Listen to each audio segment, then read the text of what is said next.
یہ محفل اللہ سے اپنی بارگاہ میں قبول فرمائے۔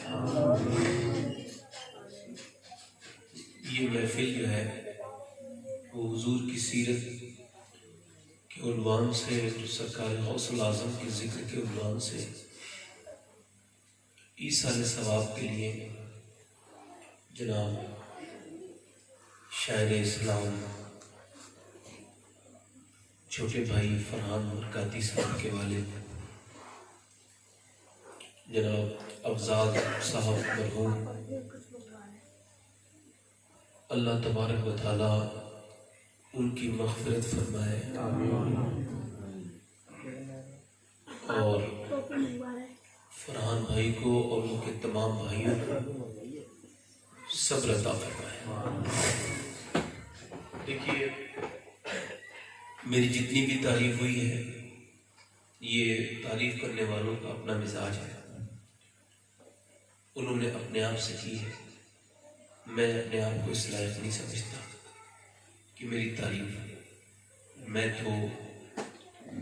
میری تو اوقات بس اتنی ہے کہ اپنی اوقات صرف اتنی ہے، کچھ نہیں بات صرف اتنی ہے، کل بھی ٹکڑوں پہ ان کے پتے تھے، اب بھی ٹکڑوں پہ ان کے پتے ہیں۔ آپ کا میں خادم ہوں، خدمت گزار ہوں اور آپ کی خدمت کرنے آیا ہوں، اور آپ کا شکریہ ادا کرتا ہوں کہ آپ لوگ اتنی تعداد میں بیٹھے ہیں، اور یہ سب بہانے آپ ہی کے دم سے ہیں۔ اچھا، ہم لوگ بیٹھ تو گئے، مگر جب اٹھے یہاں سے تو ہماری زندگی میں کچھ تبدیلی ہونی چاہیے، ہے نا؟ اچھا، یہ بھی ہو جائے گا، مگر یہ ہوگا کیسے؟ یہ ہوگا تب جب ہم پہلے نیت کریں گے۔ بڑے بات نہ جاؤ بچے، تم یہاں سے چلی جاؤ، چلے جاؤ اندر جا کر بیٹھو۔ تو یہ جب ہوگا جب ہم نیت بہتر بنائیں گے بیٹھنے سے پہلے، کہ ہم مزے لینے کے لیے نہیں بیٹھے، کچھ سننے کے لیے بیٹھے۔ اور دوسرا یہ ہے کہ یہ سب کرنے والا پروردگار ہے نا؟ اچھا، اب ایک سوال یہ پیدا ہوتا ہے کہ آپ سمجھ رہے ہوں گے کہ آپ لوگ یہاں خود آئے ہیں اور میں یہ سمجھوں کہ میں تقریر خود کر رہا ہوں، یا یہ پروگرام کرانے والے سوچے کہ ہم نے پروگرام کرا دیا ہے، تو یہ تینوں سمجھنا، جو تینوں طرح کا جو سمجھنا ہے، یہ کم سمجھی ہے۔ ہاں، آرام سے، سکون سے، بڑا آرام سے ماحول بنائے۔ کہاں جانا ہے بھائی؟ اچھا، آئیے آرام سے۔ اور کسی صاحب کو جانا ہے؟ جب ہم کسی سے پوچھتے ہیں بھائی کہاں جانا ہے تو وہ ہاتھ ہلاتا ہے۔ اچھا، اس کی وجہ یہ ہے کہ اس کے آداب ہیں، یہ جو محفل ہے نا، اس کے کچھ آداب اور اصول ہیں۔ مطلب یہ ہے کہ جب آپ سننے بیٹھے ہیں تو پھر پورا سنیے نا۔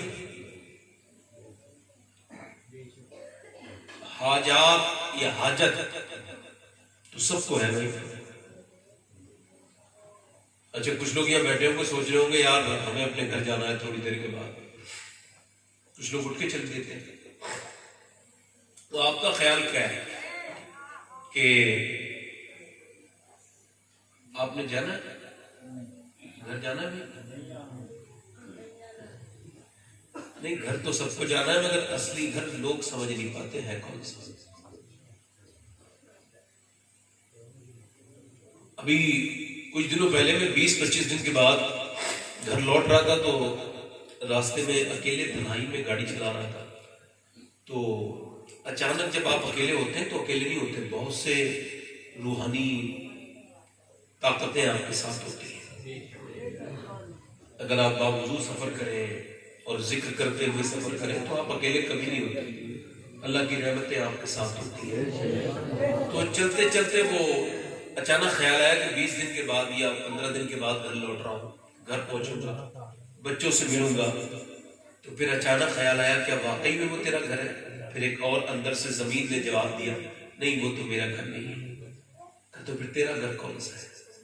تو پھر اچانک سے ایک جواب اور آیا میرے گھر کے بارے میں تو مجھے پتہ ہی نہیں، یہ زمین بھی میری ہے، وہ زمین بھی میری ہے، یہ مکان میرا ہے، وہ دکان میری ہے، یہی زندگی بھر کرتے رہے، یہ گھر میرا، وہ زمین میری ہے، اس پہ میرا دعویٰ، اس پہ میرا دعویٰ۔ ہمیں تو پتہ ہی نہیں کہ کون سی ایسی چھوٹا سا ٹکڑا ہے جس میں ہمیں دفن ہونا ہے، کون سا ایسا ٹکڑا ہے جس میں ہمیں دفن ہونا ہے۔ موسیٰ علیہ السلام کے زمانے میں 2 لوگوں میں لڑائی ہو گئی آپس میں۔ کتنے لوگوں میں؟ اب دونوں دعوے دار تھے کہ یہ میرا گھر ہے، یہ میری زمین ہے، اور دوسرا کہتا تھا یہ میری زمین ہے، ایک کہتا تھا میری زمین ہے۔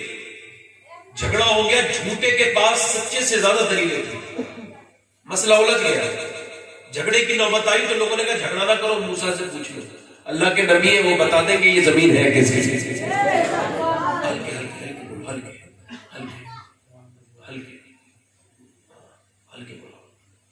تو موسیٰ علیہ السلام کے پاس لوگ گئے، کہنے لگے حضور یہ کہتا ہے یہ زمین میری ہے اور یہ کہتا ہے یہ میری ہے، اور اس کے پاس بھی دلیلیں، اس کے پاس بھی دلیلیں، دونوں کے پاس ثبوت ہے، اب آپ فیصلہ کیجئے دونوں میں سے زمین ہے کس کی، جھگڑا ہونے والا ہے۔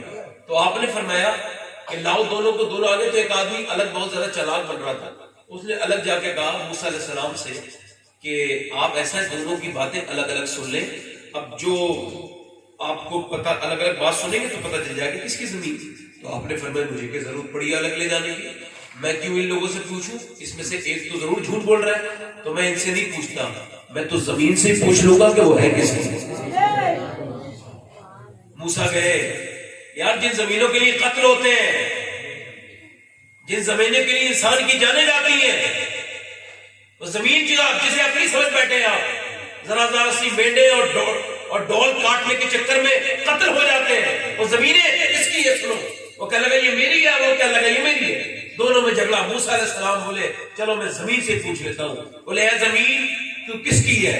اللہ اکبر، جب زمین کو آواز دی نا موسیٰ نے تو زمین بولی، ایسا بولی کہ تمام لوگ رونے لگے، سب پہ خوف طاری ہو گیا۔ زمین بولی موسیٰ نہ میں اس کی ہوں اور نہ میں اس کی ہوں، بلکہ یہ دونوں، بلکہ یہ سب میرے ہیں، میں ان سب کو کھا جاؤں گی اور ان کے جیسے کتنوں کو کھا چکی ہوں۔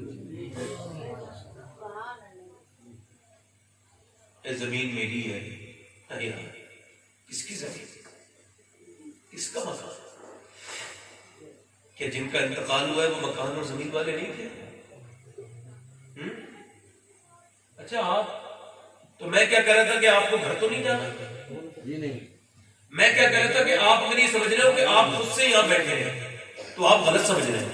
میں سوچ رہا ہوں کہ میں خود سے یہاں بیٹھا ہوں، میں تقریر کر رہا ہوں تو میں غلط سمجھ رہا ہوں۔ روایت سنیے، ایک بار موسیٰ علیہ السلام سے اللہ نے فرمایا موسیٰ تیرا سب سے زیادہ قریب دنیا میں دوست کون ہے؟ عرض کرنے لگے وہ مولا وہ جو درزی ہے اس سے میری دوستی ہے۔ اللہ نے فرمایا تو اس سے کچھ مانگے گا تو وہ تجھے دے دے گا؟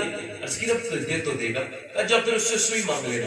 اچھا اب سوئی تو کوئی بڑی چیز نہیں نا، اور پھر درزی کے لیے تو ویسے بھی نہیں، اس کے پاس تو سوئی کے کام ہوتا ہے، اور پہلے مشینیں نہیں تھی، ہاتھ سے جو ہے وہ چلتی تھی مشینیں۔ تو موسیٰ علیہ السلام کے پاس اس کے پاس گئے، کہنے لگے تو میرا دوست ہے، میں نے آج تک تجھ سے کچھ نہیں مانگا، آج مانگتا ہوں سوئی دے دے۔ تو اس نے کہا کہ میں سوئی نہیں دوں گا۔ کہنے لگے تو میرا دوست تو بڑا پرانا ہے، ارے سوئی کیوں نہیں دیتا؟ کہنے لگے میں نہیں دوں گا۔ لگے یار دوستی بڑی پرانی ہے میری تجھ سے، اور میں محل سے تیرے لیے تحفے لا کے دیتا ہوں، یار دے دے۔ اس نے کہا نہیں دوں گا۔ اللہ، موسیٰ واپس چلے گئے۔ اللہ نے فرمایا موسیٰ مل گئی سوئی؟ عرض کی رب مل تو گئی مگر ایک بات سمجھ نہیں آئی، وہ پہلی اس نے مجھے دی نہیں۔ رب نے فرمایا دوسری بار جا۔ موسیٰ گئے، جا کے بولے یار تو میرا دوست ہے، مجبوری کے تحت مانگ رہا ہوں کہ سوئی دے دے۔ اس نے دوسری مرتبہ میں پورا ڈبہ سامنے کر دیا۔ موسیٰ جتنی سوئیاں چاہو اتنی لے لو۔ موسیٰ نے ایک سوئی اٹھائی، رب کی بارگاہ میں پہنچے، رب نے فرمایا مل گئی سوئی؟ رب اس بار مل گئی، مگر سوال یہ پہلے بالکل صاف منع کر دیا، اس بار سارا ڈبہ سامنے کر دیا، سمجھ نہیں آئی؟ رب نے فرمایا موسیٰ بات یہ پہلے اس کے دل میں نہ دینے والی بات بھی میں نے ڈالی تھی، اس بار دینے والی بات بھی میں نے ڈالی ہے۔ بیٹھے نہیں ہیں, آپ کے دل میں بیٹھنے والی بات میرے رب نے ڈال دی ہے. آپ کے دل میں دیکھیے, مجھے اگر کوئی بالکل کچھ نہ نوازے نا تو مجھ کو اثر نہیں پڑتا. کوئی بالکل سبحان اللہ نہ کرے میرے اوپر اثر نہیں پڑتا, کیونکہ کوئی اللہ میرا اکیلے کا تھوڑی ہے, وہ سب کو ہی مانے.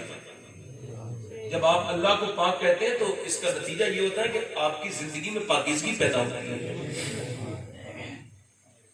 اللہ کے رسول فرماتے ہیں قیامت کے دن ایک بندے کو اللہ بخشے گا تو وہ کہے گا مولا میں یاد نہیں آتا کبھی میں نے تیری کہنا مانا ہو, پوری زندگی میں کبھی تیرا کہنا نہیں مانا, میرے رب نے مجھے بس کیوں دیا. تو رب فرمائے گا او بندے تو بھول گیا, مگر تیرا رب بھولنے سے پاک ہے. ایک رات تو نہ سویا تھا, سوتے سوتے تو نے کربٹ بدلی اور کربٹ لیتے لیتے تو نے کہا تھا یا اللہ تجھے تو نہیں ہوشتا, مگر تو نے جیسے یا اللہ کہا مجھے اتنا پیارا ہے تیرے اوپر, میں نے اسی وقت تجھے بخش دیا. تو بس مجھے کوئی ڈسٹرب نہ کرے. اور ڈسٹرب کیسے ہوتا ہے, کوئی بولے گا آپس میں, کسی کا موبائل بجے گا تو میں ہر اس حساب سے ڈسٹرب ہو جاؤں. میں کہہ رہا ہوں جن کے موبائل کھلے ہوئے ہوں وہ اللہ کے رسول کے ذکر کی تعظیم, حضور کے ذکر کی تعظیم میں